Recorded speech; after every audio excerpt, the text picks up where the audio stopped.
Здравей! Изключително ми е приятно да те приветствам във втори епизод, първи сезон. Вече си имаме име, поток на съзнание. И днес съм се облякал малко по-официално, тъй като имаме много важна тема. И ще си говорим за мен. Много обичам да говоря за себе си. Не. Но бих искал да споделя какви са ми мотивите за цялото нещо, защо реших да създам това пространство, с какво мога да съм ти полезен и какво мога да допринеса общо взето. Може да започнем от там, че се казвам Стефан. Приятно ми е, на 27 години. Наскоро завърших магистър психология и психопатология на развитието, като съм се интересувал от психологията от доста малък, може би 9, 10, 8, 9, 10 клас, енергийни вампири, нарцистични личности, емоции, чувства, връзки, взаимоотношения, човешкия потенциал, ум, съзнание, подсъзнание, извънземни, масони, илюминати, мистериите на Египет, Платон, Аристотел, Леонардо да Винчи. Да не си отплескаме. Но от мистериозните неща до материята за душата, за духа, за тялото, как са свързани тези неща, как могат да допринесат към качеството ни на живот и какво е нужно чисто практически да направим, за да се изградим като личности, да изградим характер.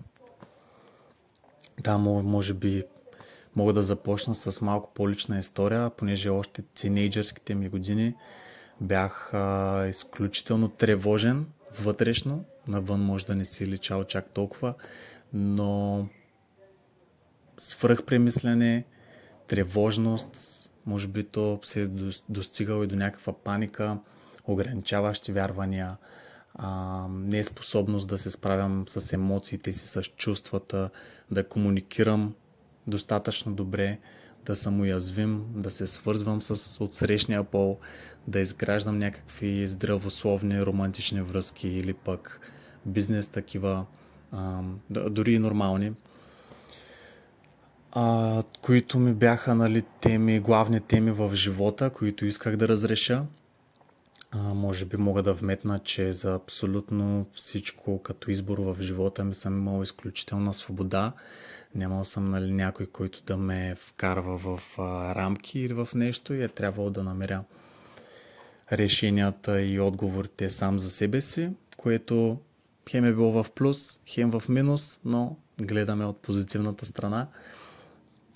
Което всъщност доста ми е помогнало да изградя собствен стил, собствени виждания, възглед върху живота, да намеря просто принципите, които работят за всеки. И вече оттам нататък, когато стъпим върху тези принципи, изградим една основа и те не станат фундамент, можем да изграждаме каквито си искаме техники, които просто действат за самите нас. То това е и да изградим собствения си начин на живот, собствения си стил.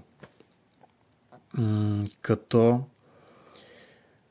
първия психолог, може би с който се сблъсках в интернет, беше Джордан Питърсън и лекциите, които качваше от университета, в който преподаваше.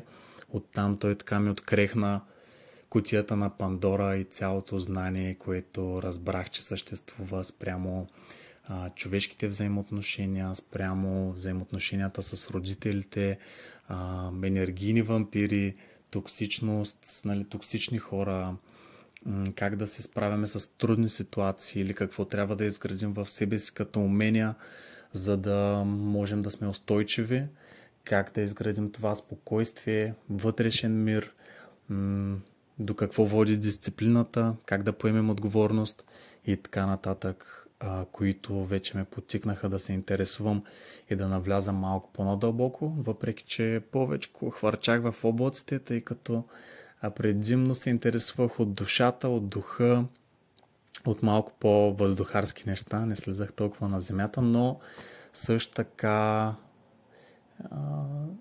смятам, че съм си ги прилагал практически, за да видя наистина как тези неща се материализират от духа към тялото. И съм се интересувал, също от бизнес, доста от спорт, предимно фитнес, но винаги така съм се чувствал малко като аутсайдер или по-скоро като странника, което най-вероятно е така, но все тая. Но от момчето, което беше така супер тревожно и дори не смееше да вдига ръка в час, тъй като се притесняваше, че ако отговори грешно, ще го подиграват, ще му се присмиват, ще стане център на клюките и прочее. Може би чрез преживяванията и чрез ситуациите, в които сам се вкарвах, поради това, че придобих някакво знание, нали, за психологията на човека, за това как трябва ние сами така да се поставяме в сложни ситуации, да се научим да се справяме с трудности, за да можем да изградим вече оттам нататък някаква устойчивост и увереност в себе си. Да, се превърнах в човек, който може да се свърже с абсолютно всеки. Като кажа всеки, имам предвид от бездомник до предприемач, успешен бизнесмен, уличния музикант, който свири на акордеон на улицата, престъпници, наркомани, всякакви хора, за които съм изключително благодарен, че съм имал възможността да си пресека пътищата с тях, тъй като от техните преживявания, от тяхната опитност и грешки съм извлякал уникални възгледи, уникални гледни точки като цяло, и това винаги ми е било супер интересно в другите хора, да разбера как мислят, защо са стигнали до това, което са в момента, искат ли нещо да променят или са окей, какво им допринася за щастието, как намират себе си или търсили ли са себе си изобщо, задавали ли са си големите въпроси или просто плуват на повърхността. Да, тези неща са ми били интересни в хората като цяло, което ми беше и подсказка къде е моята силна страна, къде мога да се свързвам добре с хората и че мога така да говоря директно с душата. Още от началото не ми е предоставяло някаква особена трудност, нали, вече в последствие. Но е този път от тревожността до вътрешното спокойствие, вътрешния мир е наситен с изключително много колоритни преживявания, с депресии, с тези тревожности, с удряне на дъна, с субстанции, с партита, с забавления, с много безотговорни неща. И просто знам колко сложно ми е било да се навигирам в този период, че нямало към кого да се обърна, че не съм намирал подкрепата или пък точните съвети, които са ми трябвали за този момент. Дори от това, нали, как да се обръсна, как да заговоря някоя момиче, как да се справям с трудностите като цяло. Знам колко е сложно в такъв период да се справяш сам и не мисля, че е необходимо.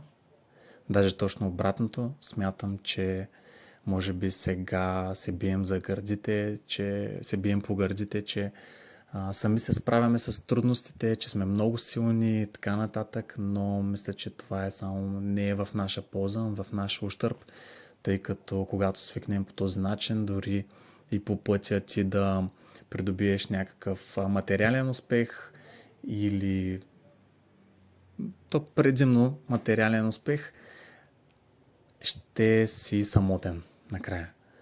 Аз смятам, че точно по поемането на този път на самопознанието, на личностното развитие, най-важни са хората, които срещаме по него, с които вече сътворяваме едни нови вселени и се случват интересни неща. тъй като съм забелязал, че където и да си, каквото и да правиш, едно, че срещаш себе си, т.е. не можеш да избягаш от себе си, от емоциите, от чувствата, от това, което ти си вътре. И второ, хората, които срещаш, на местата, на които пътуваш, работиш и така нататък, ти оставят този отпечатък, ти променят живота вече оттам нататък, а и не са случайни. Тези хора, които ги срещаш, изобщо не са случайни. Та да, за това исках така да създам едно пространство, една общност, в която можем да се свързваме еднакво виждащи хора, в която мога да съм полезен и аз с пътя, който съм имал, с опитностите, които съм натрупал през тези преживявания и знанията също така, и да си споделяме болките, да си ближим раните, да можем да се учим от грешките си, тъй като един, ако е тръгнал по един път, друг вече може да го е минал. Тази споделеност просто според мен е изключително ценна. И ще се радвам, ако мога и аз да съм полезен с нещо, ако тази информация резонира с теб, да се включиш в комуникацията, в общността, която предстои да отворя. Затова абонирай се или се свържи с мен в Instagram. Страничката ми е комфортна зона, там мога да отговарям директно. И ще се радвам така да предам всичко това, през което съм минал, всичко това, което съм изградил като опитности, като преживявания, като знания. Просто искаме така да ги излея и да помогна за изграждането на един качествен начин на живот. За създаването на една хармония и вътрешен мир и спокойствие и търпение в нас самите. Та да, това беше от мен. Радвам се да споделя така малка част от нещата от живота и ще се радвам да се виждаме и чуваме занапред. Чао и всичко добро!